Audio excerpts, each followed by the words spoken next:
All right. I'm Peter Alessandria, and for the next 90 minutes, I invite you to be bigger than you think you are. If you're new here, welcome. If you've been here before, welcome back. Let's look at our agenda for this evening. We're going to start with some announcements as always. I have a recommended reading for you guys. There I am. We have our affirmation for the day. We will have an opportunity for people to either introduce themselves if they're new or share any victories that you've had from this past week. We will listen to an excerpt from my audiobook. We'll have our topic discussion for tonight. We'll take a break and then we'll come back and we'll work on the assignment and answer any questions that people might have. So let's jump in with our first announcement. As always, if you don't already have a copy of the book or if you'd like a copy for a holiday gift or something like that, you can get an exclusive 20% discount. Use the discount code BOOK20 at checkout at bebiggertoday.com/book. And this is for the author-signed paperback, so I will sign it to whoever you like. So again, it's BOOK20 at checkout at bebiggertoday.com/book. I also have my photography book, New York Cityscapes, is available. This book is a collaboration, a New York City photography book. It's a collaboration with 6 other New York City photographers. And there's the cover. This is for the New York City lover in you. It makes a great holiday gift as well. And these are all original photos of myself and these 6 other photographers of New York City. And I will sign this as well. It is available on my website. Again, it is on sale for $16.95. bebiggertoday.com/bookstore. The audiobook, I'm still working on it, but I'm getting closer every day. It is available for pre-order at $9.99. That's almost half off the regular price. It's 9.5 hours. It's the unabridged version of Be Bigger Than You Think You Are. And for both the audiobook and for the paperback book, if you don't love it, it has a money-back guarantee. Just let me know. I'll send you your money back. But I know you're going to love it. Check that out at bebiggertoday.com/bookstore. We also have some merch for your holiday gift giving as well, T-shirts and hats. bebiggertoday.com/merch. Use merch20 as your checkout. Save 20%. You can also find some of my original refrigerator magnets there. And finally, I am available for one-on-one coaching if you're an artist, if you're a writer, if you're a creative person, or just a regular person who wants to be bigger than they think they are. Get in touch, or if you have a business or you work for a company and you'd like me to come in and speak to your management team, your sales team on how they could be bigger than they think they are, reach out to me through the website. We'll set that up. All right, so let's jump in with our recommended reading for tonight. So I've talked in the past about Neale Donald Walsch. He's the author of the Conversations with God book series. Those books were instrumental for me back in the 1990s and actually through to today. I recently got them as audiobooks on Audible. And it's been great to go back to material that I studied 25 years ago. And it has even more meaning for me today. There are 4 books in the original, actually there's 5 books in the original book series. We talked about those. These came a little bit later, but they're equally wonderful. Tomorrow's God and the New Revelations. You can get them either on Amazon or at Neale's website at nealdonaldwalsh.com. Again, the Conversations with God book series was life-changing for me. And so I highly recommend if you haven't read it ever or if you have not read it recently. So check them out. Our affirmation for today. All right, I like to start each workshop with an affirmation. And I hope you take this into the week with you and carry it with you and say it often. I trust myself to take care of myself in all situations and with all people. Now, as we move forward, next week we're going to be starting chapter 4. And chapter 4, we take an in-depth look at fear and love. Now, I will tell you that for me, fear is an emotional response to a perception of myself as powerless or unlovable in a given situation. And so with an affirmation like this, I trust myself to take care of myself.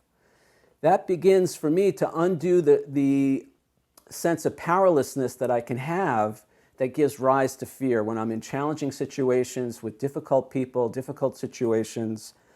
The more that I trust myself to take care of myself, and the more that I see that I'm more capable than I think I am in terms of interacting with other people, the less fear I have. The less fear I have, the more I'm able to express in a healthy, functional way.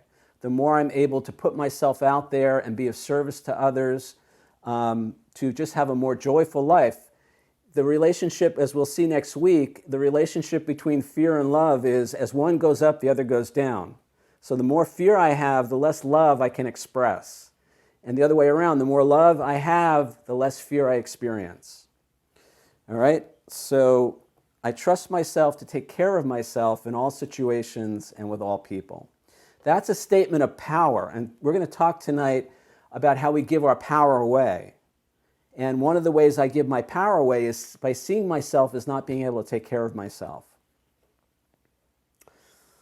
All right, so this is an opportunity for anybody who is new to introduce themselves if you like to. It's not required. Or it's an opportunity for people who have been coming for a while to share a victory for the past week. So if you would like to introduce yourself or share a victory, please unmute and let us hear from you. Hi, Peter. I'm Kim. Hi, Kim. Just got your book. Nice meeting you. I'm enjoying it.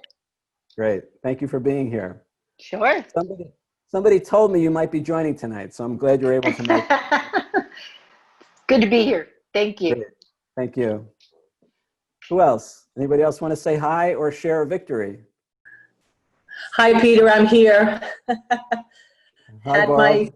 It got frozen. It's been a week, but I was going to text you, but I'm here and I'm here to listen. Not many victories. I think you know that. I think I put my word sad to disappointment, and I'll get over it, but I'd rather hear victories than about my disappointments. So I will talk to you later. All right. Glad you're here. Thank you. You're welcome. Anybody else want to say hi? Going once? Going twice? Okay. So we are going to, tonight, we're going to review the first 3 chapters in the book. Again, this is great for people who are new. You may not have, and just for your information, number one, all the workshops are recorded, so they're available on my website. So if you missed a prior week and you want to go back and take a look, you can do that. And also, if you don't want to be on camera, then you can stop your video. You could become anonymous and all that. But what we're going to do tonight is we're going to review the first 3 chapters, and it'll be good for all to bring the concepts together, because those first 3 chapters are so foundational to the rest of the work that we're going to be doing for the rest of working through the book. That I just want to go through it again, make sure everybody's on the same page, and I think it's a good refresher to go through it again. So that's what we're going to be doing tonight. What we're going to do is we're going to start with an excerpt from the audiobook from chapter 1. So I'm going to pull that up, and then once that's done, what we'll do is we'll come back and start our topic discussion. So sit tight for that. Chapter 1. Who do you think you are? How you see yourself determines everything. Peter Alessandria. I'm told all good books start with a story, so here's mine. Once upon a time, I was kind of having an argument with someone. I say kind of because I'm not really a confrontational person. In fact, I hate conflict. And I became a lawyer, go figure. Anyway, at one point during our exchange, the other person stopped, put her hands on her hips, and quite dramatically said, "Who do you think you are?" While the question was meant as an insult, it stopped me in my tracks. I thought, wow, what a great question. Who do I think I am? I may have actually said those words out loud because my opponent suddenly had a very perplexed look on her face. After a few moments had passed and I still hadn't responded, She shook her head in disgust and stormed off, never to be seen nor heard from again. Yet that question has stuck with me. The end. So, who do you think you are? Even after all these years, I'm still convinced this is the most important question we can ask ourselves. Why? For this simple reason. Whoever we think we are is exactly who we'll end up being in life. This is because who we think we are informs every choice and decision we make, usually unconsciously. And it's those choices and decisions that determine how our life goes. Later in this book, we'll look at how we arrived at our current ideas about ourselves, as well as how we can change them for the better. How do you see yourself? In his groundbreaking 1960 self-help book, Psycho-Cybernetics, plastic surgeon Maxwell Maltz talked about how a large percentage of his patients, after undergoing cosmetic surgery, essentially became different people. Not only were their physical appearances changed, but over time their personalities changed as well. In some cases, the link between the surgery and the new personality was obvious. For example, many patients who had surgery to correct deformities or other stigmatizing conditions overcame their shyness. But there were also many not-so-obvious transformations, such as athletes or business people who started performing better after receiving surgery. Of even greater interest were the cases where a change in the patient's physical appearance had no effect at all on their lives. Even though these patients looked different after their surgery, they didn't feel or act differently. As a result, Maltz concluded that when a patient's personality changed, they were actually responding to a shift in their internal mental image of themselves rather than to a shift in their external appearance. While the new physical appearance could often change their mental self-image, this wasn't always the case. Unless the patient actually saw themselves differently in their own minds, nothing would change. The reason I mentioned Dr. Maltz and his patients is that another way of saying who do you think you are is how do you see yourself? What thoughts, beliefs, and perceptions do you hold about you? This is important because it's impossible to act in a way that's inconsistent with our internal self-image. Everything we think, feel, say, and do is grounded in how we see ourselves. This is also why it can be so difficult to change. We strive to be different in one or more areas of our lives. Yet, like Maltz's unchanged patients, because we haven't shifted our internal self-image, we remain the same. Or if we do change, that change is short-lived. The pull of our habitual manner of seeing ourselves eventually causes a return to our old ways of being. For this reason, I will be suggesting that if we want our lives to be different, we must, 1, become more conscious of how we see ourselves, and 2, deliberately choose a manner of seeing ourselves that serves us. We must create a new picture of who we are within our own minds before our lives can change. Thus, the purpose of this book is to help you get a new mental self-image without the surgery. You're welcome. The two big problems many of us face when undertaking this work are, first, we're unaware that it's our internal self-image that runs our lives. We almost always think it's the external circumstances and conditions, including other people, that dictate how things go.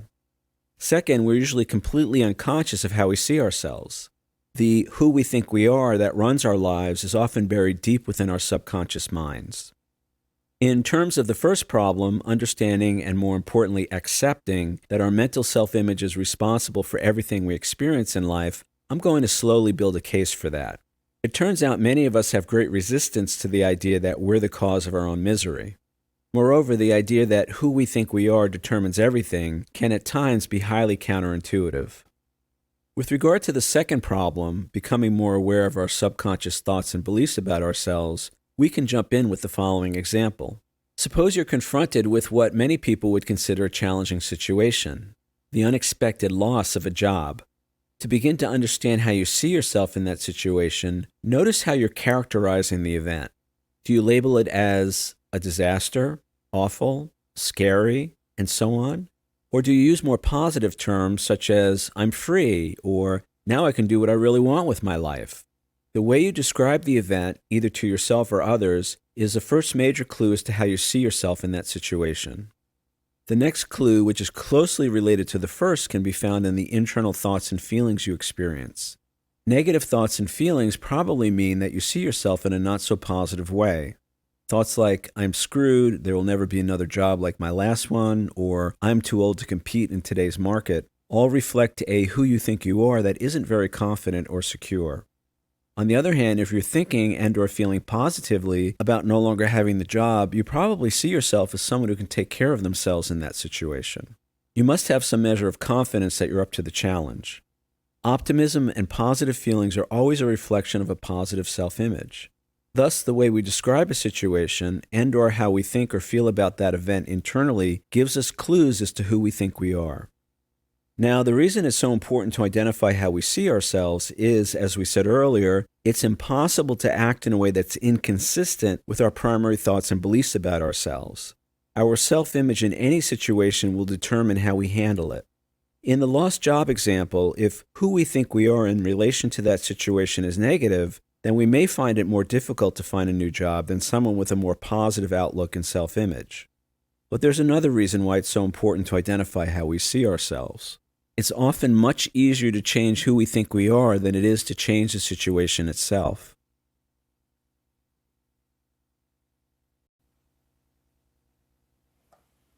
All right, so that was from chapter 1, obviously, of the book. It may, if you were following along at home, it may have read a little differently. I'm working on the second edition, and that's what the audiobook is. So if it wasn't exactly the same, I'm making some minor changes, but the gist of it is the same if you currently have the book. So just to kind of backtrack a little bit for people who might be new, you know, the way that this whole book came about, and my story, my backstory is that in 2009, I transitioned from lawyer to photographer. I actually lost my law business in the global financial crisis in 2008, 2009. And I made a decision to pursue my passion for photography full time. Now, I didn't have any kind of education. I didn't have any formal training as a photographer or as an artist. I didn't really know what it would take to have a photography business. But when I was not able to revive my law practice, and I really spent about 6 months doing whatever I could to bring my law practice back, and it wasn't happening, I decided I was going to jump in with both feet. And the problem was, and I moved my life back to the East Coast at the same time. I was living in California at the time. And what happened was I jumped in with both feet and I landed on my couch and I was stuck. And at first I thought it was the economy because the economy was still bad. And then I thought it was all the competition from all the other photographers out there. And then I thought, well, it's because I don't have a formal education in art or photography. And then at one point I was even convinced it was because I didn't have the latest and greatest camera equipment. But it turns out none of that was the problem. The problem was not out there, the problem was in here. And essentially the problem was how I saw myself. I had a very negative self-image when it came to being a creative person. And so I lived in fear of rejection and criticism. I was just terrified to put myself out there as an artist. I was filled with self-doubt, and that all conspired to keep my life very small and stuck. And that went on for almost 3 years. And what happened was I was living off some of my savings that I had from when I was a lawyer, and that money started to run out. And so eventually I realized, I got to do something if I really want to make this career transition and make it work. And so I began to look at what was holding me back. And as I said, once I realized it wasn't out there, I started to look at what was going on in here. And I could see that there was a whole litany of negative thoughts and beliefs about myself, thoughts and beliefs that were running my life. And until that moment, I wasn't even really aware of them. I thought that's just the way it is. That's just the way I am. There's nothing I can do to change any of that. And so I began to go down this road of looking at those thoughts and beliefs and questioning them and saying, is that really true? Is it really true that I don't have any talent? Is it really true that I'm not good enough? Is it really true that they're not going to like my photos? Is it really true that I don't have what it takes? See, I had these thoughts and it was just like I just assumed that was going to be the reality, and that's what was really going on. And so I began to undo those thoughts and beliefs about myself, and that's basically the first couple of chapters of the book. And I've talked about in prior workshops, and I talk about in the book, I've talked about different techniques that I've used to reprogram those negative thoughts and beliefs about myself. So I talk about things like affirmations. I talk about having a vision statement. I talk about a vision board, guided visualizations, meditations, mind movies, things that I can use on a daily basis sometimes on an hourly basis, to reprogram those negative thoughts and beliefs about myself. Now, what I realized early on was the reason this question of who do you think you are is so important is because whoever I think I am is exactly who I'm going to end up being in life. It's impossible for me to act in a way that's inconsistent with my predominant thoughts and beliefs about myself. Now, for me, I spent years trying to change habits, trying to change behaviors, and I had minimal success with that. And it wasn't until I began to change who I thought I was, how I saw myself. See, what happens is when I change my self-image, when I adopt a new, more empowered self-concept, the behaviors take care of themselves. The habits take care of themselves. I don't have to try to change my behaviors. I don't have to try to change my habits because that all flows from this internal self-image that I have. So I began to work on that, and lo and behold, my life started to change. Now, the title of the book, actually the original title of the book was Who Do You Think You Are? And that came from that conversation that I had with that woman where she put her hands on her hips and she said, "Who do you think you are?" And it was supposed to be an insult, but it just lit a light bulb in my mind. You know, it stopped me in my tracks. And that question stuck with me. And so now I recognize that not only does who I think I am, how I see myself influence everything, but I actually have the ability to change that. And I talk extensively in the book and in these workshops about how we can change how we see ourselves, who we think we are, how we change our self-image for the better. Now, the first thing we have to do is become aware of it. Because like I said, most of this stuff, it was so familiar, and I just kind of assumed that that was just the truth of it, that I wasn't even really aware that those thoughts and beliefs were running my life.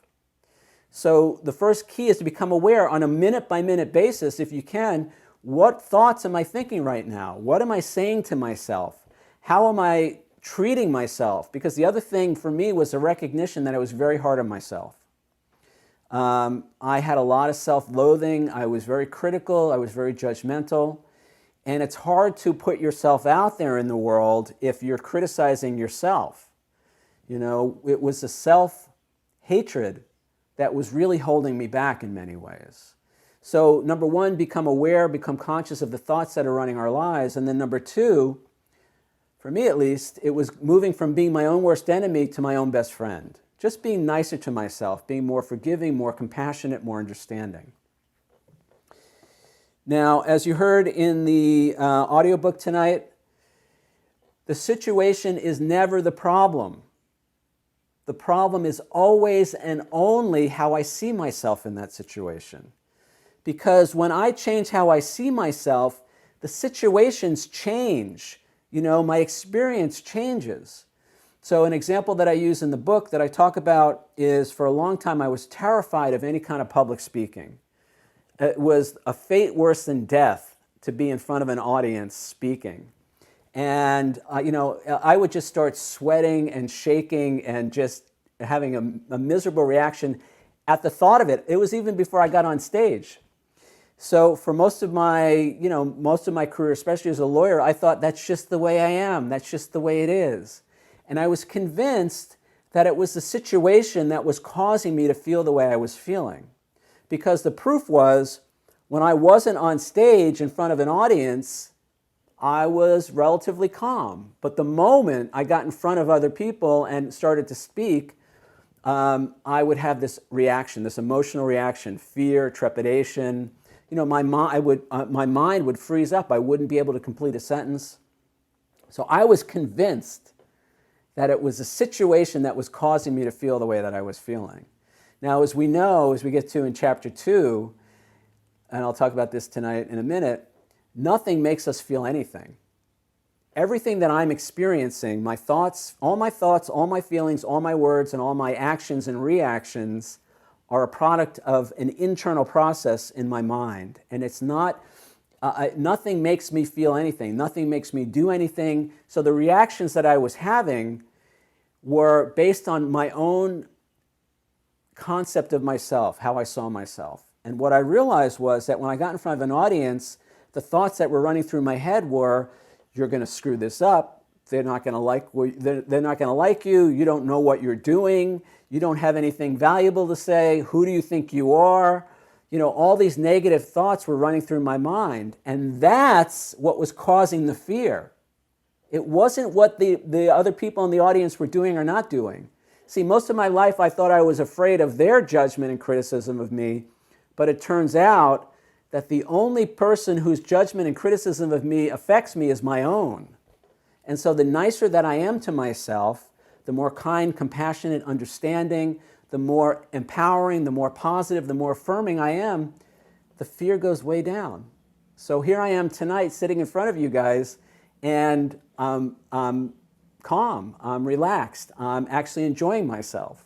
So it's a 180-degree change from where I was in the past with this.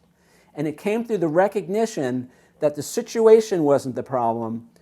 The problem was how I saw myself in that situation. Now, it turns out that that's really good news, because we often can't change the situations in our life. Anything that involves other people, anything that's going on outside of us, as we'll find out in chapter 3, we're relatively powerless over that. But I'm never powerless over my own thoughts, feelings, words, and actions. Now, the relationship between those four things is very important. My thoughts lead to my feelings lead to my words and actions, and my words and actions lead to the outcomes that I experience in my life. So if I start with crappy thoughts, I'm going to have crappy feelings. If I have crappy feelings, I'm going to speak crappy words and take crappy actions. And if I speak crappy words and take crappy actions, I'm going to experience crappy outcomes in my life. And of course, the opposite is also true. If I start with positive thoughts, positive feelings, positive words and actions, positive outcomes. Now, here's the thing that was difficult for me and seems to be challenging for a lot of people, is the understanding that, as I said a moment ago, I'm responsible for how I feel.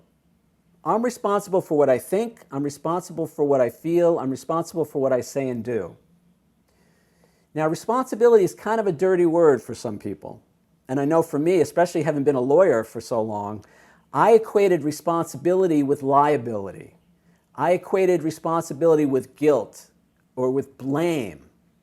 And so my first thing I'm going to say to you guys, and I've been harping on this since we started the workshops, and it's in chapter 2 in the book, responsibility is not the same as blame.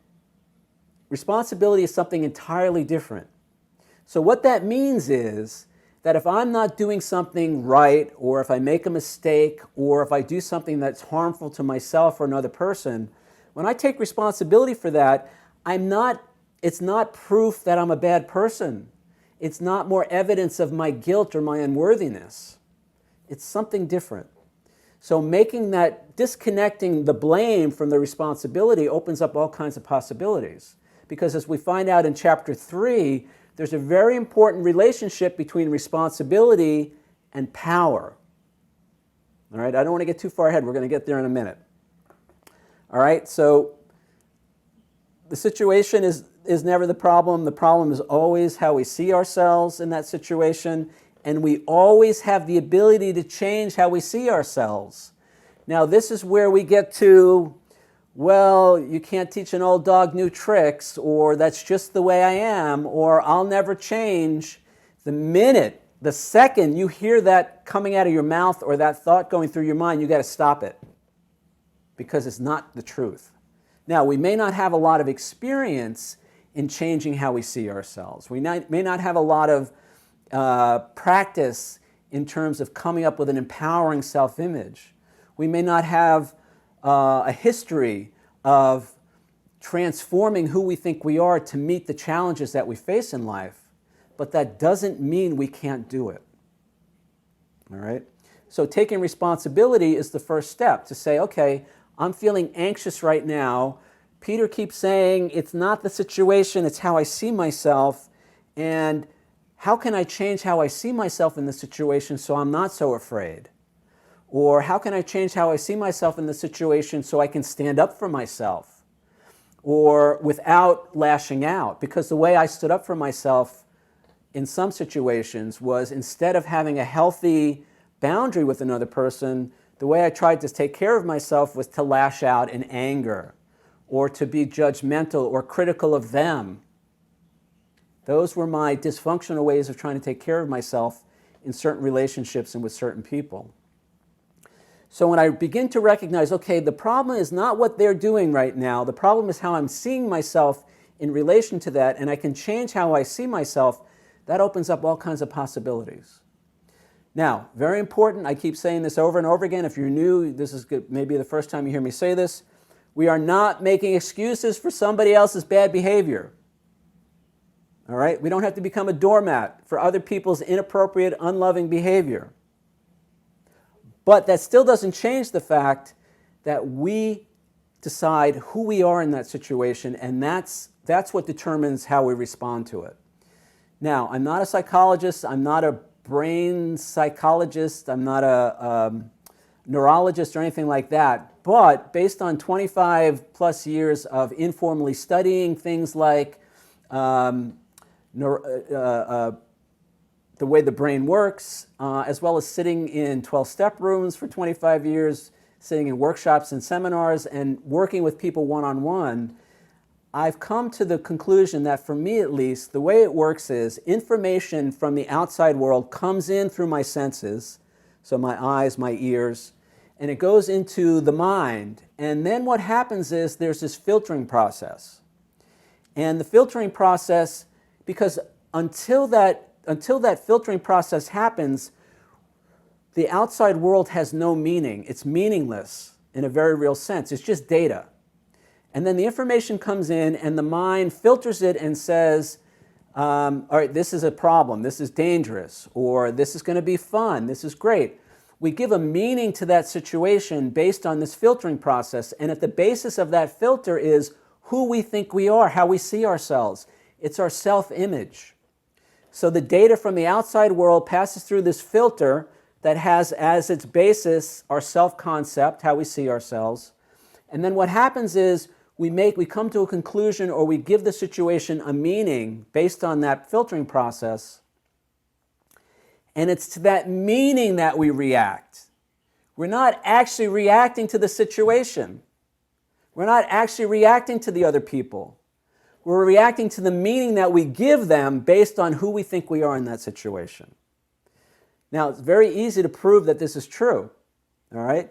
The example that I gave in the book, in the audiobook tonight, was imagine that you've lost your job. All right? You go into work one day and they say, sorry, we got to let you go. And you go home and you're destroyed. You're like, oh my God, what am I going to do? This is terrible. There'll never be a job like that one. You know, I'm too old to compete in today's marketplace. You know, all this parade of negative thinking is going on. And of course, we have a negative reaction. The emotions are negative, and our words and actions are negative as a result of that. Somebody else who sits in this cubicle right next to you in the same department in the same company gets fired on the same day, and he or she goes home and says, woohoo, I'm free. I'm out of there. I hated that place. I hated those people. Now I can really do what I want with my life. It's the same situation, the same exact situation. But one person reacts one way and the other person reacts another way. And the only difference is how that person sees themselves in that situation. The person who's happy about being let go from that job, I guarantee you, he or she has a much more positive outlook about themselves, their ability to handle the situation. Remember, if I believe I can take care of myself in all situations and with all people, I'm going to have one reaction. If I think I'm screwed, if I think there's no hope, if I think this is going to be painful, if this is going to be terrible, then guess what? I'm going to have a very different reaction to that situation. Now, ultimately, this is all about taking our power back. So one of the primary ways we give our power away is through fear. And basically, when I'm in fear, for instance, when I was talking about the public speaking thing, when I was in that place of fear, I was basically saying, situation, you decide for me how I feel. I'm going to give my power away to this situation. I'm going to give my power away to these other people, and I'm going to react based on what I think they think of me. Listen to that. I'm going to react based on what I think they think of me. That's a recipe for a very disempowered life. And there are lots of different ways that we give our power away. Now, the point I want to make is that as we're moving on, so that's basically, there's a lot more to it, but that's basically chapter 1. Chapter 2, we talk about taking responsibility. All right? And if you've been to the workshop before, you've seen this slide before, although I've changed it a little bit. Taking responsibility is when we take our power back. And that's when when I own my actions and reactions, and I stop blaming everybody else for how I think I feel. And I say, all right, maybe what they're doing right now is inappropriate, but maybe what they're doing right now is inappropriate, but I still get to decide how I feel. I still get to decide how I react to this situation. It's not their fault that I do what I do, that I say what I say, that I feel what I feel, that I think what I think.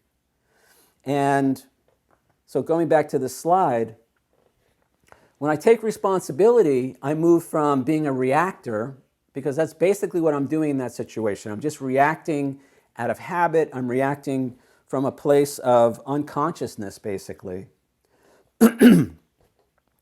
And when I take responsibility, I begin to move to a conscious, deliberate response. So I move from reacting to responding.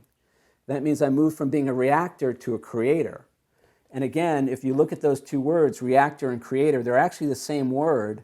The only thing I've done is move the C. So I say when you see correctly, you move from being a reactor to a creator. And being a creator implies that we're a cause in our life, that we're taking charge of our life, that we're creating the life that we want to create. And I got news for you guys. As long as I'm blaming everybody else for how I feel, for what I think, feel, say, and do, I cannot create my life, because my experience of my life is dependent on what I think somebody else thinks of me or what somebody else is saying or doing. Now again, we're not making excuses for other people's inappropriate behavior, but it still doesn't change the fact that I'm deciding in that moment who I think I am. And who I think I am will dictate how I respond. Now, in chapter 7, which we're not going to get to until probably February or March at this rate, which is fine, I talk a lot about boundaries. All right? Having healthy boundaries is the way that I take care of myself in my relationships with other people. So if somebody is acting inappropriately, if somebody is being unloving, then I have a way to take care of myself that doesn't require me to lash out, that doesn't require me to become depressed, that doesn't require me to get even or to be resentful, or all the things that I used to do that made my life unmanageable. All right? So we want to move from being reactors to creators. It begins by taking responsibility for ourselves. And responsibility is not the same as blame. If I've made a mistake, if I've done something harmful to myself or another, it doesn't make me a bad person. It doesn't mean, it's not more proof of my unworthiness. It's not another reason for me to beat myself up and make myself wrong. All right, so this brings us to chapter 3. Now, in chapter 3, I talk about power. And for most of my life, like many people, I thought power was about getting other people to do what I wanted them to do. I thought that was what power was. And I looked at it as power over. And what I found is that's not really true power. That's coercion, that's manipulation, that's force. But those things are not really true power, at least the way I look at it. And the difference is that was power over somebody else. Now I believe true power is having power over myself. Because if I'm in a situation where I used to be triggered by somebody's behavior, or there's some, there's some, if I'm in a situation where my emotions used to control me and now I'm controlling my emotions, now I have power. Now I can create a result that I want in that situation. Now I can be who I want to be. But as long as I'm reacting, I'm giving my power away. All right, so that's why I say, for me at least, True power is the ability to consciously choose and or change our thoughts, feelings, words, and actions. Now, another definition from chapter 2 when we talk about responsibility is to look at the word responsibility as respondability, the ability to respond. And the only way I can exercise my ability to respond is to not be giving my power away, is to not be reacting, but to be consciously, notice the word in there, the ability to consciously.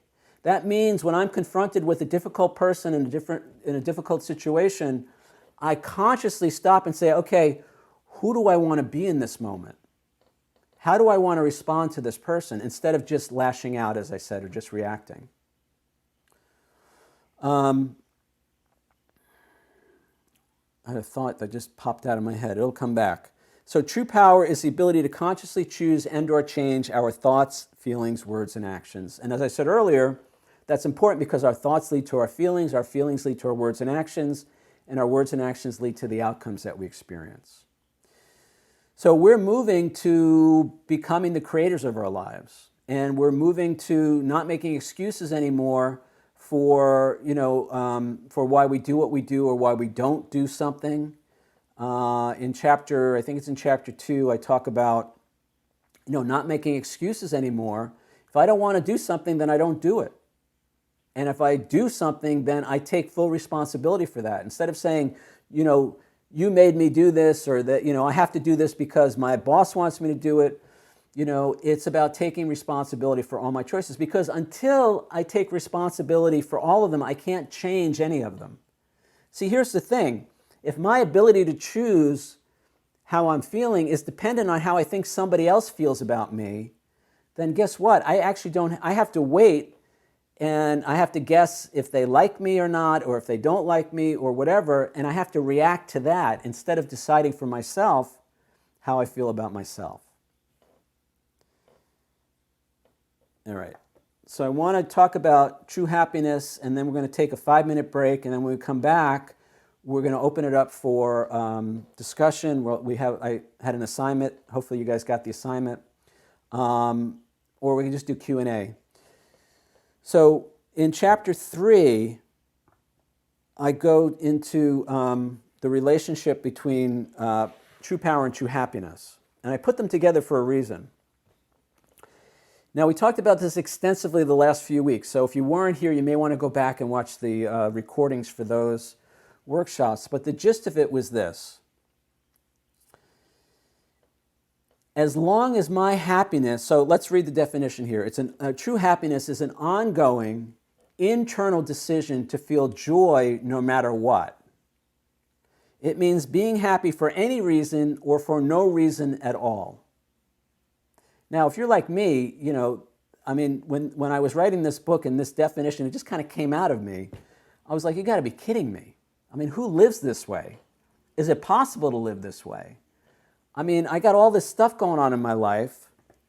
The way the book actually got written was I injured myself. I was on a trip to California, and I injured myself, and I was basically out of commission for 6 months. And the very first night, I was still in California when I hurt myself. The very first night I was there, I started working on the book. I started writing the book. And I realized that people who are truly happy are probably happy despite the events and circumstances of their lives rather than because of them. And this is so because if I have to wait for everything to come together in a certain way before I can be happy, then I'm giving my power away to that situation.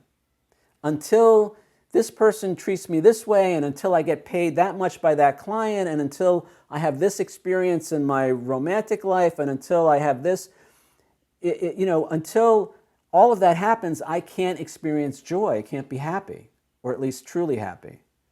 And the problem is I don't have any control over those things. I don't have control over how other people feel about me. I've talked about in the past that my first 12-step program 25 years ago was Codependence Anonymous.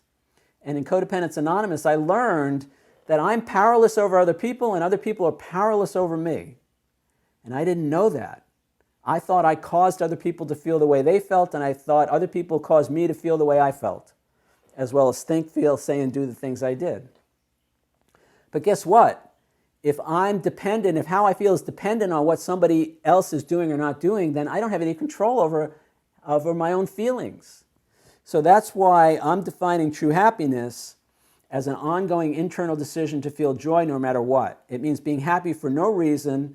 It means being happy for any reason or no reason at all.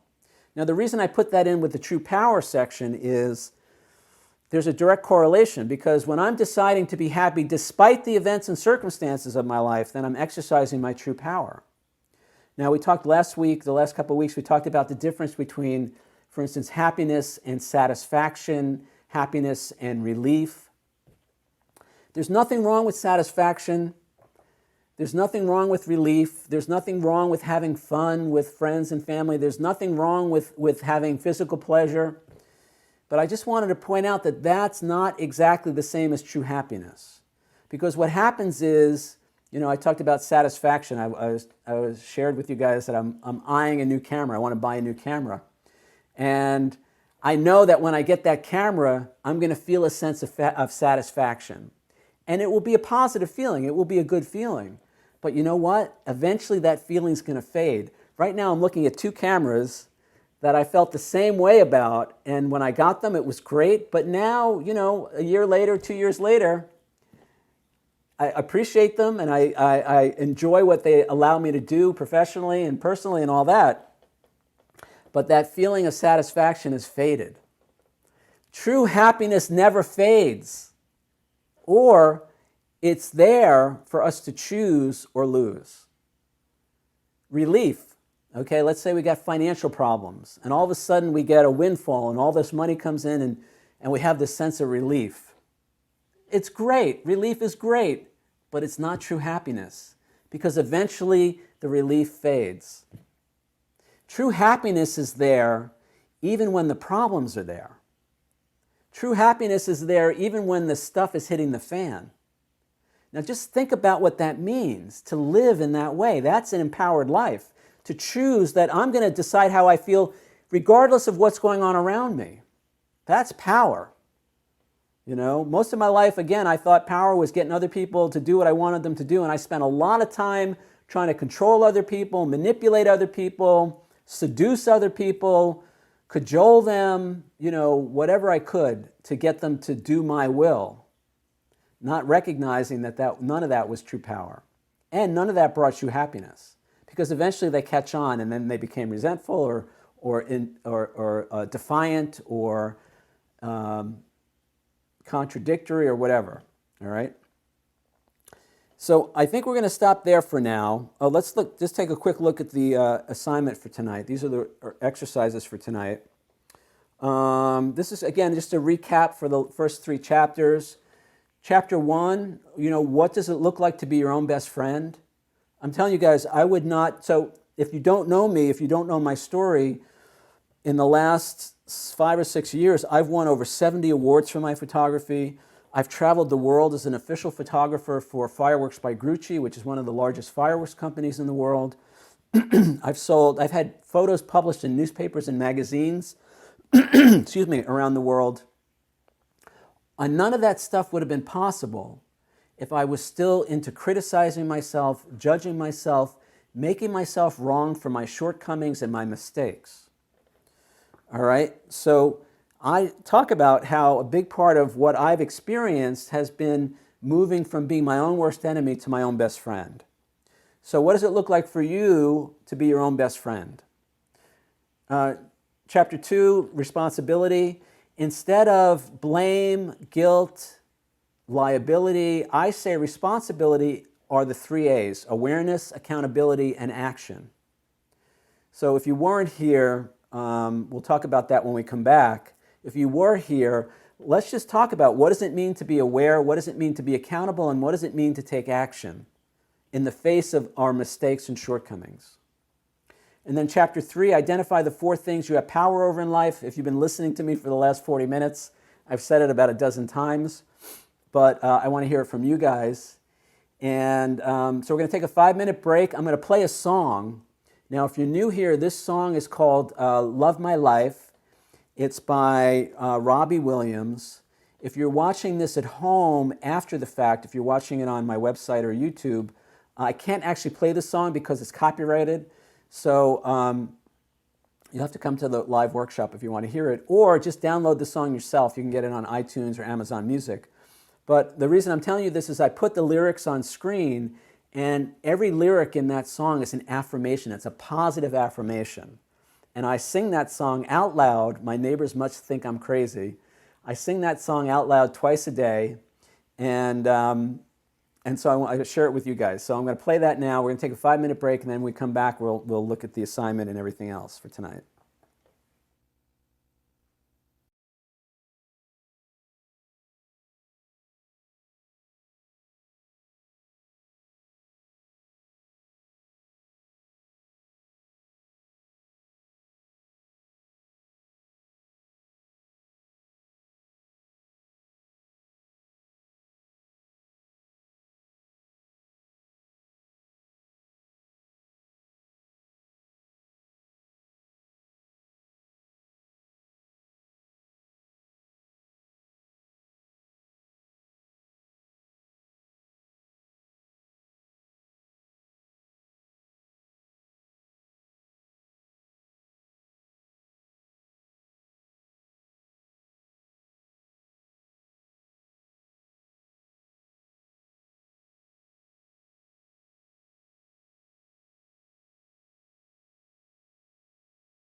Looks like Dee Dee. Hi. Hey. Hi, Peter. Hi, everybody. I'm wearing black. I'm having a service for who I thought I was. Like a grateful awake. I'm having a life service for who I thought I was, because it's time for me to have a new understanding of who Dee Dee is, and I'm just so thrilled and excited to have this container to do the work. Peter, thank you so much for doing the heavy lifting. So I can just get on the road to recovery and be on the wagon. So for me, the true power is being able to set aside the noise and hear what I'll use the word God or my divine inspiration is wanting me to hear. And there's a lot of noise, boy. So I'm super grateful for power. Now, the prayer I have for myself in this group and with your guidance, your divine guidance, is for the new Dee Dee to actually want to desire true happiness, because I valued other things that provided energy and inspiration and motivation, and they weren't what I would call true happiness. So that's my little share for the moment. I just want to thank you for the platform, and I'll pass. Great. Thank you, Dee Dee. Thank you. Who do you think you are? We talked about this the last few weeks. This is who I really am. This is the little kid that's inside of me. So we talked about this. Actually, if you're new, we have a whole process. I talked about this in prior workshops of kind of reparenting, reclaiming our inner child, spending time with this little kid, letting him or her know how much you love them, that you care for them, that you're there for them. And it helps to actually, this is me when I was about 9 years old. And I'm keeping it now. It's going to be right here on the desk for when I do the workshop. It's right here where I can see him. And that keeps me connected, because the thought that I have, who I am, is unlovable, unworthy, not good enough. Nobody's going to like me, all that negative stuff. And that's what holds me back in life. The thing, be bigger than you think you are. My life was very, very small, and it was all because of how I saw myself. and I see it in other people. As been working as a photographer and as an artist, I cannot tell you how many people I've met who are so talented, who have so much ability, and they can't get out of their own way when it comes to selling their work or showing their work or, participating at a higher level. And, again, I mean, I'm just going to relate what I see, and that is, this negative stuff this negative baggage that we have, that tells us we're not good enough, that tells us we're not lovable. Look at this kid. You're going to tell me this kid is not lovable? Look at him. And look at this kid. He's lovable too. And so is everybody else. We're all little kids running around in adult bodies, hoping somebody's going to tell us we're okay. All right. Who else? Who's next? Talk about taking responsibility. Talk about happiness. Talk about power. Talk about being your own best friend. Cynthia. Thank you. Thanks so much, Peter. I love hearing you and thinking about the things that you offer to us. Thank you. My idea about being my own best friend has really been about watching what I put into my mouth, watching what comes out of my mouth, and being kind to this body that I live in, taking care of this body that I live in, and keeping my mind active, even in the time of COVID, and having relationships with others, and encouraging that, allowing myself to have relationships, even in a time of COVID, with people over the phone, over Zoom, having colleagues with whom I work, even though we're distant, not physically present with each other. And that own best friend is accepting myself and taking this class to be bigger than I think I am. So I'm very grateful to you for the course. Really, truly am. Thank you. Thank you, Cynthia. I can't wait to meet you in person. You're somebody that I only know through Zoom and on the phone. We will Great. meet. We will meet. Thank you. Being our own best friend, it's like most of my life I wanted everybody else to tell me what I was okay, but I was never willing to tell myself I was okay because I didn't think I was okay. I didn't feel okay. So, and then, it's easy to love myself when I'm doing everything I think I'm supposed to do.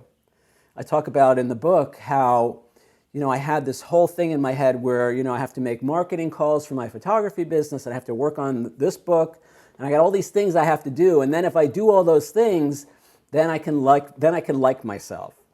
But that's not the true test. The test is how I treat myself on the days when I can't do any of that stuff. Because even today, I still have days where I can't do any of that stuff. And can I love myself when I least like who I'm being? That's my definition of unconditional love.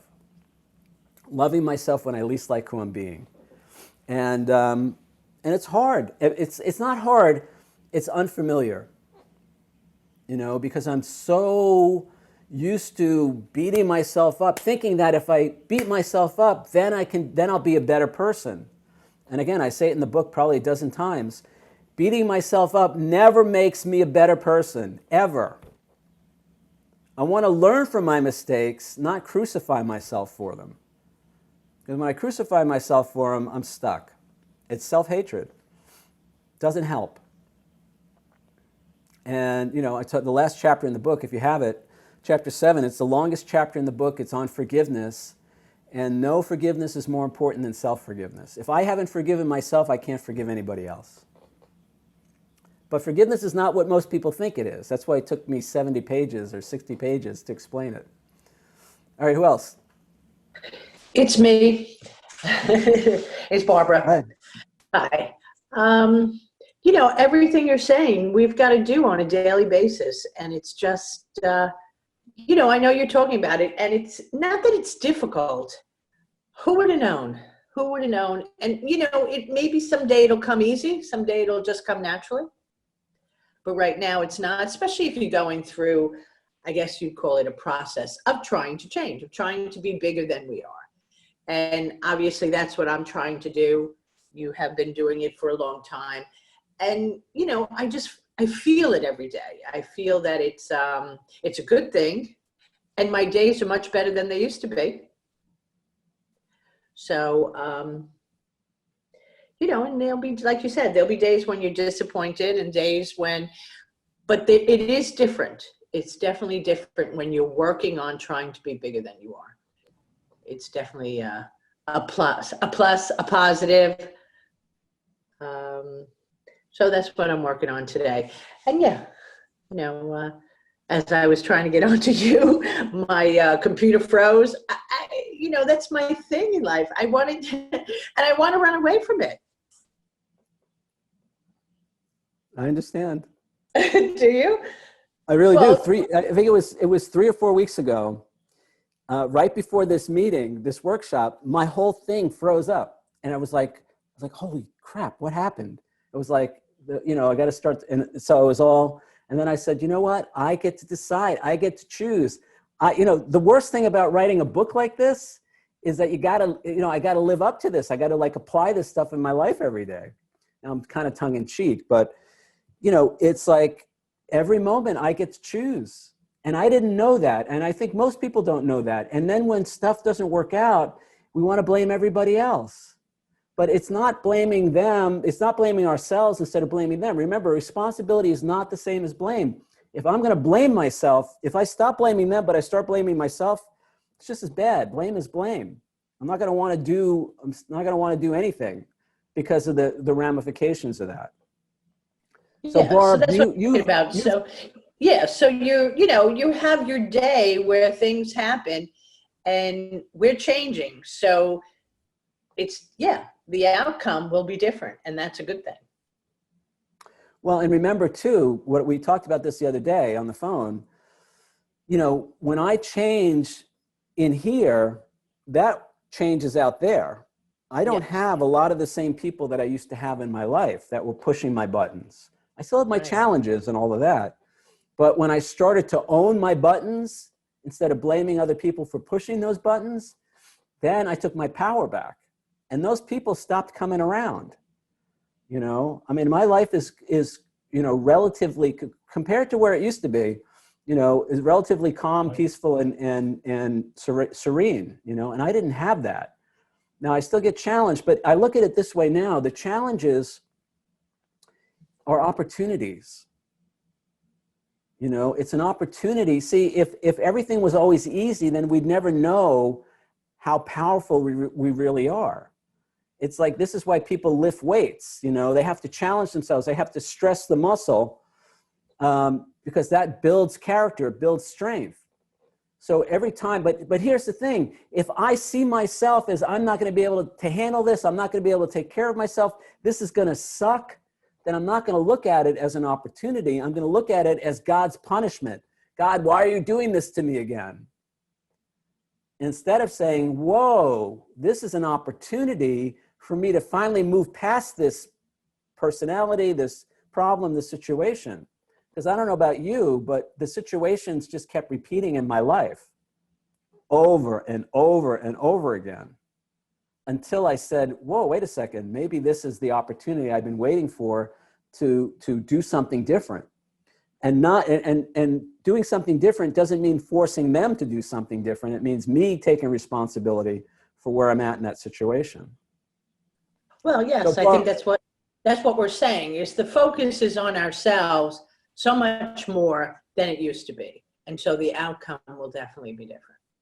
It's a good, you know, and that's what you're talking about. yeah.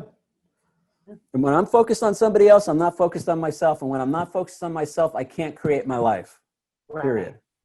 Or I create by default, I create from the habitual negative, unloving, whatever programming that I have. Now, Barb, I keep saying it, you're not the same person that you used to be. I mean, I see such a change in you. I Right. do. Well, there should be. I've been working on it. There should be. And because I wanted it to be. And so thank you. Thank you for that. I want to acknowledge you for that because I know it takes effort. Yes, But here's the it does. thing. It's not hard but it is unfamiliar. Okay, that's Right? the word you used, yeah. And what that means is now it's like, well, is this really going to work?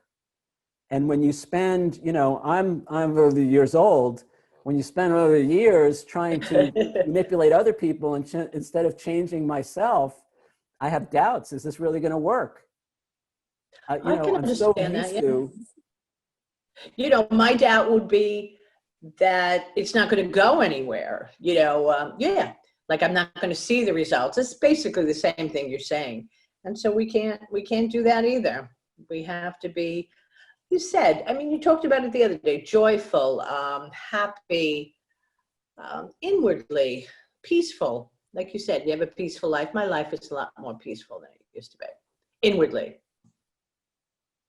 And the only thing more important than choosing, see what we were saying last week, a couple of weeks ago, was most of us all day long are filled with thoughts of you know, how other people are annoying us, or they're not doing what we want them to do, or life isn't fair. I'm gonna tell you something right now, guys, life is not fair. So get over it.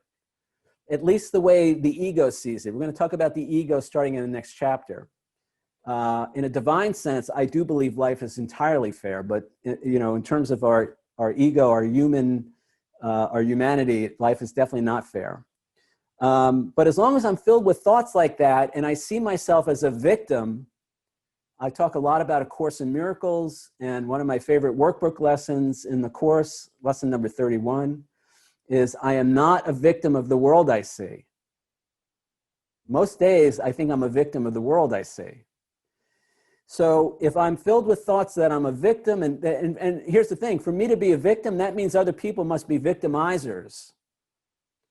So to see myself as a victim, to see other people as victimizers, to see life as unfair, to be angry and resentful, to be judgmental, judgment, criticism, it is soul destroying. People don't know how much damage they do to themselves by judging and criticizing other people. Because we're never actually judging and criticizing the other person. We're always talking about ourselves. I have a 14-year-old niece. When she was about 8 or 9 years old, she was having some issues in school with people saying mean things to her. And I said, sweetheart, when somebody else says something mean to you, they're always talking about themselves. They're not talking about you. You know, when we feel good about ourselves, we don't have to attack other people. We don't have to criticize other people. We don't have to judge other people. So anyway, my point is, if my mind is filled, so most days my mind was filled with critical thoughts, judgmental thoughts, angry thoughts, thoughts of victimization, thoughts that life isn't fair, life sucks. And I'm wondering why I'm not happy. It's like this conundrum. Gee, why am I not happy? I don't know. It must be the world's fault. It's like I had no clue that, you know, the insanity is that I fill my head with negative thoughts all day and then I wonder why I'm not happy.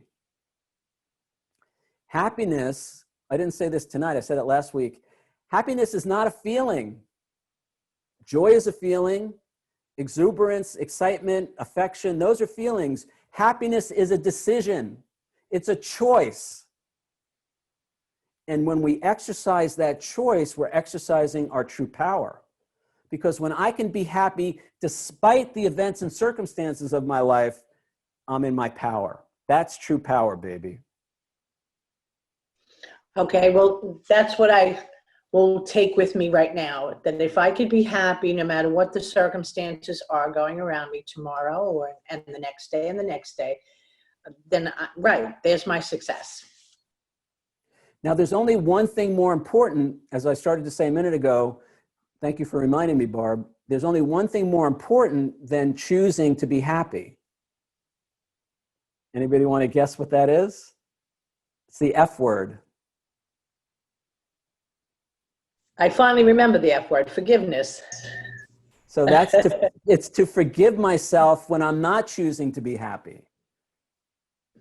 That's the only thing more important than choosing happiness. Forgive myself for when I'm choosing to be depressed or choosing to be angry or resentful or to feel like a victim. Because I got news for you guys. I wrote this damn book, and as recently as 2 o'clock this afternoon, I felt like a victim. I was like, God damn it, you know, if these people would just get their life together, then I would be okay.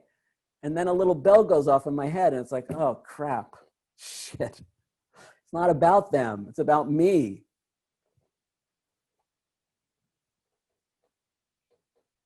So the more I can forgive myself when I'm choosing all that other stuff, guess what? The faster I get there, the faster I get to the real joy, the real happiness. Now, I also shared, I share it in the book, and I shared maybe a couple of weeks ago.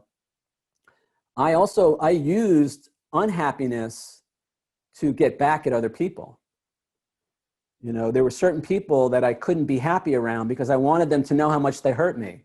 So I ruined my life to get back at them. Think about the insanity of that one. All right. And this one person in particular, they called me out on it. They said, look, I get that you're angry at me, but you know what? You're only hurting yourself with your unhappiness and your anger. I was like, oh, damn, you're right. Peter, I have a question. How do I Yes. not everybody else's stuff around me, which sort of in my head feels like I prevent it from enabling myself to be happy? Just, I missed the first part, Michelle. How do you? How do I not internalize everything else that's going on around me, like everybody else's stuff? Right, right. Okay, so first thing I'm going to say, guys, is I'm single and I don't have any children. So if you're in a relationship and or you have kids, then for me, the bar is here. For you guys, the bar is up here. I mean, that's tough. It's really tough. I don't live with anybody. I mean, it's so easy for me to say all the things I'm saying, and I acknowledge that. So cut yourself some slack, you know, and it's difficult, especially when we're around people we love and care about, and we want the best for them. And we can see maybe their own self-destructive tendencies, or maybe they're just in defiance, you know, especially teenagers, you know, they get defiant, especially spouses, they get defiant, especially young children, they get defiant. Sorry. So cut yourself some slack. And then it starts with that moment by moment awareness, that moment by moment consciousness of just saying, you know what?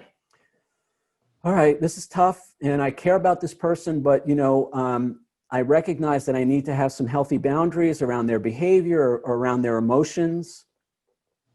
You know, I'm going to do my best in this moment to take care of myself first. Because if I'm not taking care of myself in my relationships, I can't be there for other people. I can't take care of anybody else. It's the old oxygen mask analogy. You know, when you're on a plane and they have the pre-flight spiel and they say, you know, make sure you put your oxygen mask on first. That's because if you're gasping for air, you're not going to be able to help anybody else. So put your mask on first. Take care of yourself first.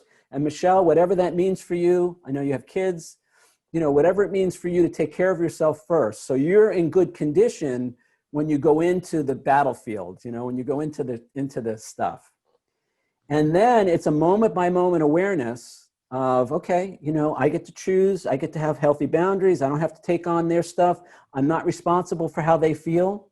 They're not responsible for how I feel. I don't have to take anything personally. This is huge, guys. I mean, when I stopped taking what other people did personally, changed my life. And I have a 4-point business plan. And so number one is never give up. So let's say you have a business or something you want to do in your life. Never give up. 2, don't take anything personally.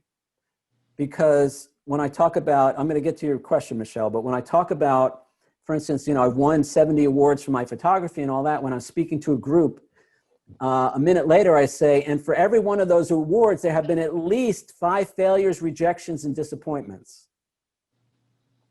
And all of a sudden their smile fades. They're no longer smiling.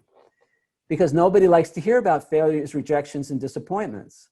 But that's only a problem if I take it personally. See, if I don't take any of that stuff personally, then it's like, oh, maybe there's something I can learn here. Maybe there's some useful information that I can use. But I don't have to get emotional about it. I don't have to get caught up in somebody else's emotional mishigash. That's the word. And then the third thing I would say, Michelle, is, so don't take anything personally. And the number 3 is, we've talked about this in the past. We set an advance intention. So if I know that I'm going to have a difficult phone call with a client or a meeting with a client or a family member or whatever, if I know I have a challenging situation coming up, I set my intention in advance as to how I'm going to handle that situation, and most importantly, who I'm going to be in that situation. So when it comes up, you know, I'm not caught off guard, I'm prepared. And something that I do with people, that I've done in my own life and I do with other people who work with me, is I do role playing. So somebody says, gee, I got to call this client, I got to call this person, I got to call this whatever, and I'm anxious about it, can we role play? And what happens is I become the person they're calling, and they're themselves, and we go through the conversation. So they practice, you know, what they want to say, or I practice what I want to say. So you can even do that with your own kids. You know, find a friend, and if you know your teenager is doing this and you got to talk to them about it, find somebody else and just say, look, I need to practice this conversation. I need to rehearse this conversation. Can you help? Gotcha. So we're not caught flat-footed. We're not caught off guard, and we don't react, we respond. Remember, we talked about the difference between reacting and responding. We want to respond. And you know what? The first dozen times I do it, I'm going to screw it up. I'm not going to do it perfectly. So then comes the F word. Because if I know that even if I screw it up, I'm going to forgive myself, I'm going to be my own best friend, I'm going to be nice to myself, then it's not so horrible if I screw it up. It's just another learning opportunity. It's just more that I get more information about what I need to work on. So take care of yourself. Forgive yourself if you screw it up. Don't take anything personally. Have healthy boundaries in the moment to the extent that you can do that, and then have an advance intention. You know, decide, and if you don't have anybody to call, just write it down. You know, I'm meeting with my daughter in a half hour, and I want to make sure that I'm respectful of myself, I'm respectful of her, you know, I'm kind, I'm compassionate, but I take care of myself. I don't take on her issues. I don't make her issues my issues. I'm there for her in a compassionate, healthy way. I'm not enmeshed with her. I'm not minding other people's business. You know, that's something we do a lot in families. Everybody minds everybody else's business. That's not, in my experience, it may be different for you guys, you know, that's not the pathway to a healthy, harmonious family life. All right, so we're almost actually out of time. So I want to thank you so much, Michelle. Anybody else Thanks. want to say anything? Are you good, Michelle? You want to say something else? No, good. Thanks. Okay. Peter, quick question. Yes. Do I have a second? It's Jan. Good to see you. Hi, Jan. You started going through a list of 4 things that when you started your business, and you only got to 3, and I'm hanging for the 4th. Oh my gosh. It's in chapter 6, I think. Oh. So my 4-point business plan, number 1, never give up. See, there's no guarantee of success in life, but there is one guarantee of failure, and that's if we give up. All right. Now, we may change the plan. You know, we want to learn, you know, we don't want to bang our head against the wall. We may have to adjust, or the catchword today is pivot. We may have to pivot. But we don't give up, because the minute we give up, we're done. But we can readjust. We can have a new goal. We can move in a new direction. Number 2 is don't take anything personally. Now, this was interesting for me because I was pretty clear early on that I couldn't take the failures, rejections, and disappointments personally. But I soon realized I couldn't take the successes personally either. And that was a moment of freedom for me, because now it was like, oh, so it really has nothing to do with any of that. I get to do what I do, like this stuff, my art, because I love it, because I enjoy it, because I do it for me. So if I'm not taking the failure personally, that's great. But if I don't take the success personally, that's actually even better. It really frees me up. Number 3, do one thing every day, at least one thing every day, to move your business or your life forward. So take one action. Even if it's just picking up the phone. Look, even if it's just, if you're me, even if it's just making your bed or vacuuming the floor, Just do something every day that's positive for yourself. Now, hopefully you'll do more than that, but because guess what? At the end of a year, you will have done 365 things that are moving you closer to where you want to be, as opposed to in the past where the year would go by and you lucky if you did 5 things. All right, so do one thing every day to move your business and your life forward. And then number 4, I hope you guys can guess what this is. Again, it's the F word. Forgive yourself if you don't do 1, 2, or 3. I love it. And Yeah, that's actually the most important point in the plan, because all that stuff that I was not wanting to do because I was afraid of being rejected or criticized or whatever, it was all the self-recrimination. It was the rejection of myself that was creating the fear. So when I stopped rejecting myself and started forgiving myself, then I could do all these things that I could never do before. I talk about it in chapter 4. I talk about cold calling. When I started doing cold calls for my business. And that was, I don't have time to get into any of that now, but the gist of that was, you know, it became much easier to do when I stopped hating myself so much. You know, when I stopped criticizing and judging myself before, during, and after those phone calls. Yeah. Jan, anything else? No, that's just so powerful and beautiful. Good. I'm so glad you're here. Thank you for being I'm so here. glad to be here. Anybody else?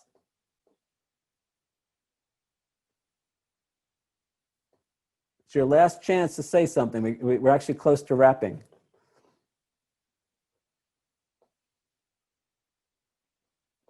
All right.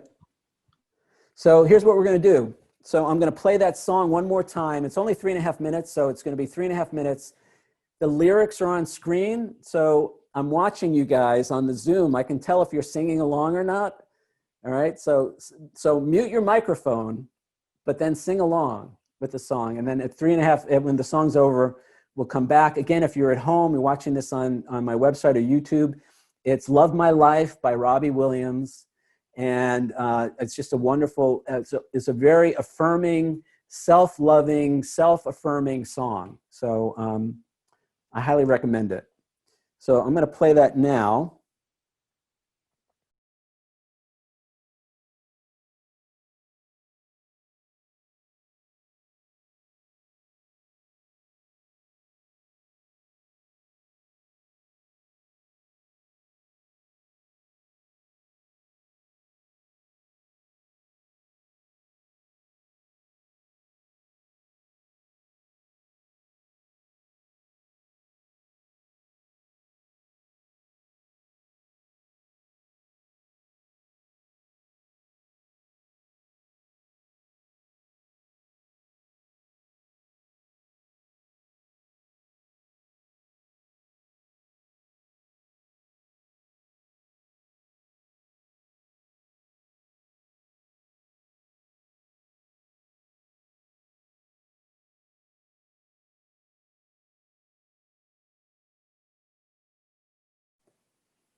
All right.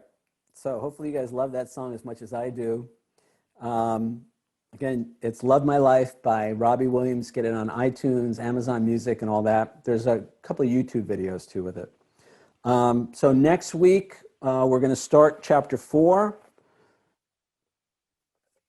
Chapter 4 is from FEAR to LOVE, baby. That's where we're going with this. All right, we're going to make that transition because, as we'll find out, they have a lot more. Well, those are, according to A Course in Miracles, and from what I can tell, those are basically the only 2 emotions that we're capable of: love or fear. Later in the book, I talk about the relationship, for instance, between fear and anger, fear and hatred. Fear is behind all our negative emotions, and love is behind all the positive ones. And I kind of previewed this, I think it was last week. Not only is happiness a decision, but love is a decision as well. Love is not a feeling. So we'll talk about why that's so. And now that I think about it, I guess you could say that about fear as well. Fear is a decision. Fear is a choice. I'll have to think about that one. Anyway, all right, so anybody want to say anything before we go for the evening? New people, so glad you're here. Thank you. Tell Thank your you, friends. Peter. It's nice meeting you. You too, Kim. Thank you so much. Tell your friends. Everybody's welcome. And I think that's it. Anybody want to say anything? Helena, you want to say anything? Actually, sorry. I mean, well, I just want to say that,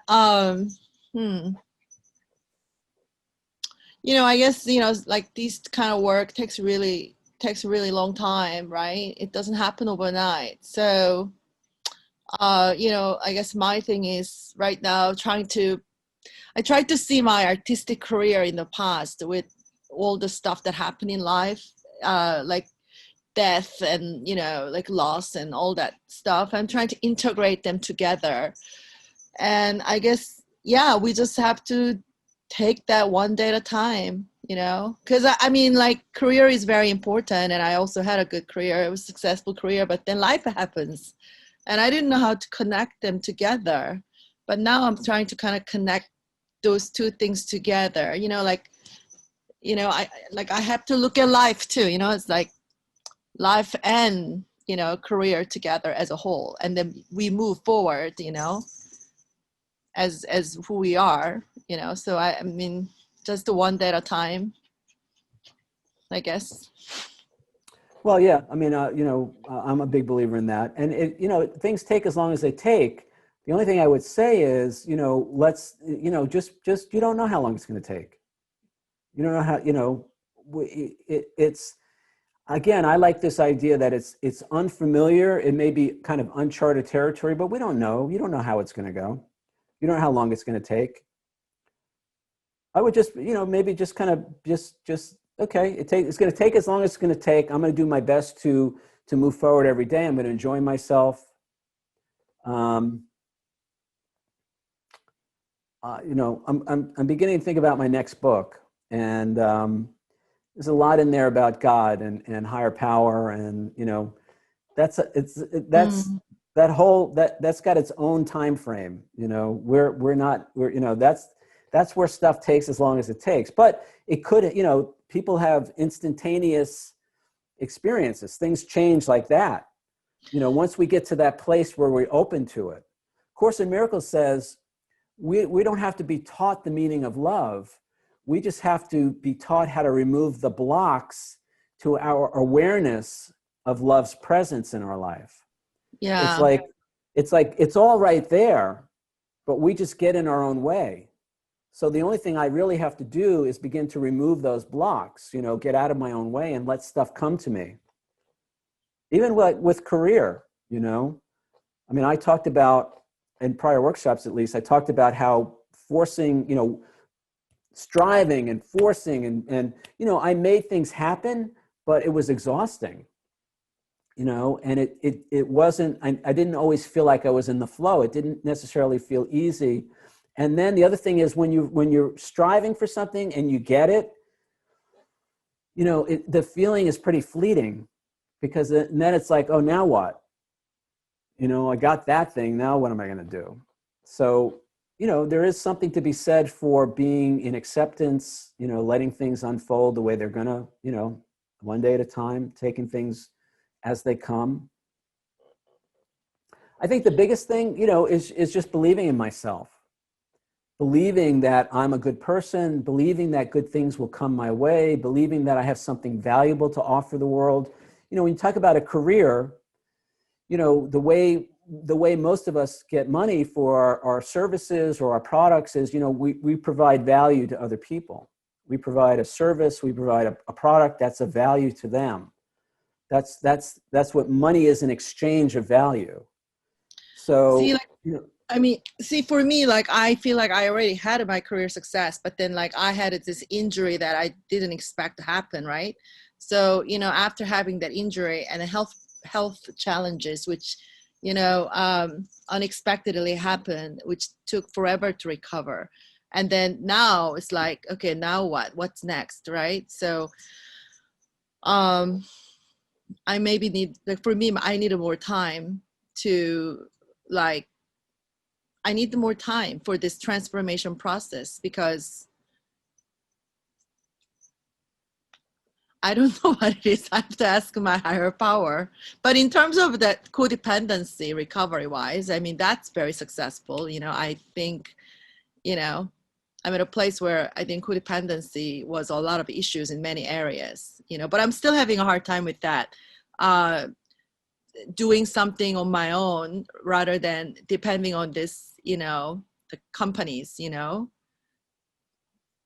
Oh, listen, definitely you know, having a hard time. Yeah. yeah, being self-employed. It's not for the faint of, it's not for the faint of heart, that's for sure. But you know, again, acknowledge. Look, this we do have to jump off, but you know, acknowledge how far you've come. Acknowledge how you've survived all of that. I mean, according to I think what you shared a couple of weeks ago, a few weeks ago, you know, you've been able to turn a lot of that around, the health challenges and stuff like that. And here's the thing, you know, there are a lot of people who don't make their first $1 million until they're 60. You know, there are a lot of people, and there's a lot of people who have more than one career. You know, it's not over till it's over. So just be open to the fact that, you know, the best may be yet to come. Right. And I remember you talking about, you know, some of the challenges you had in your industry and all of that. You know, the thing is now you're a different person. So I would guess that a lot of those old challenges are not going to be there. It might be easier this time around. Yeah.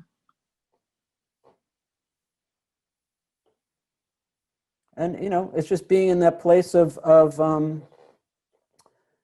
you know, being in the mystery of life and being in the acceptance of, you know, it could be really good. You know, most days I'm convinced it's going to suck, but you know, if I can change that programming and say, all right, I don't know I don't know what's coming tomorrow, but it could be really good. Right. Yeah. Yeah. Right. Absolutely. It You know, just, it just walk. becomes very exhausting, you know. I don't know how, like for me, like I'm just curious, like how did you deal with that exhaustion?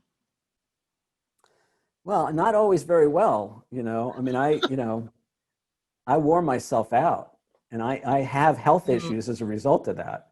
Okay. But here's the thing, here's the thing. It's not the work that's hard, or it's not the work that exhausts us. What exhausts us is the resistance. Oh, really? And resistance, because look, there are people who work 18 hours a day and they love what they're doing, and they wake up bright and cheery in the morning. They're ready to go again because they don't have the resistance. So that's what we're going to start talking about in the next chapter. The main resistance that we have is fear. So it's the fear, it's the anxiety, it's the, oh my God, what if? Oh my God, what are they going to think about me? Oh my God, you know, what if this doesn't work out? That's what exhausts us. It's not the work. I mean, you're a creative person. You know, when you're in the flow, are you enlivened, exhilarated, or are you know? Well, I guess, you know, so I mean, I would say like a lot of different components to it, because I think that we are also very much of environmentally sensitive people. You know, human being, we need a certain environment, you know, to flow. And I have to say, for me, like I'm not in a best environment for me at the moment, but I accept that too. It's okay, you know, that can be eventually changed. All right, good. Yeah. I accept. One day at a time. Yeah, I accept where I'm at, and I know Yeah. when I'm ready, I'll be able to move forward. That was Yes. our affirmation 2 weeks ago. All right. I'm right where I'm supposed to be, and when Uh-huh. I'm ready, I have the ability to move forward. Right. Okay. And the other thing about, you know, they say what you resist persists. All right. So when I stop resisting, I mean, the fastest way, I had a sponsee once in one of my programs, and he hated his job, you know, and from how he described it, it really it sucked. So I said to him, I said, look, the fastest way to get out of there is just love the shit out of that job. Love the people you work with, you know, love the office, love all of it. And he thought I was crazy, but then he started doing it. And within about 4 months, he was out of there. And Wow. he found a much better job, making a lot more money with better people, closer to home, not the same Wow. commute. Fabulous. That's a really good feedback. Thank you for saying that. That's a Yeah. great feedback. It's what we resist. It keeps us stuck to it. Yes, because oh my God, that's it exactly. Yes. Yes, So you're right. when I move my attention away from that, Uh, then I'm free to move forward. yeah, it's our head, it's our head that does to us, you know what I mean? It's my thoughts, my mind is what makes me stay stuck. Thank you. That's a great reminder. Yeah, and that's why being conscious in the moment, being aware in the moment. Okay, what am I thinking? What are these thoughts? Are they really true? Is this serving me? Is this who I want to be in this situation? It takes a lot of, you got to be present. You got to be in the moment. You can't be distracted. If I'm always on my phone or if I'm on the computer all the time, I'm not present. Got to be present in the moment. Mm-hmm.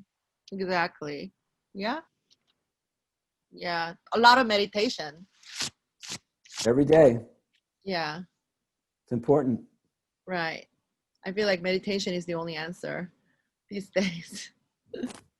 Well, and there are different kinds of meditation. Some people meditate by, working out, meditation is just focused, is just present, focused, not distracted. You could sit. I sit, but not everybody does it that way. You can meditate, washing the dishes. Yeah, but like to do the real meditation, I think you have to sit or maybe even lie down, relax, and just, that without moving. Right. For me, that's true. But I don't want people to not do it because they can't sit still for 20 minutes. Oh, yeah. Some people, they have a problem with that. You're right. Some days I have a problem with it. It's not always easy to sit. Sit still, yeah. All right. I'm so glad you're here. I Thank you, know guys. it's early Thanks, in the morning Peter. for you. Everybody that's still on, thank you guys for being here. So we'll see you next week. All right. Everybody have a great week. Thank you. Bye.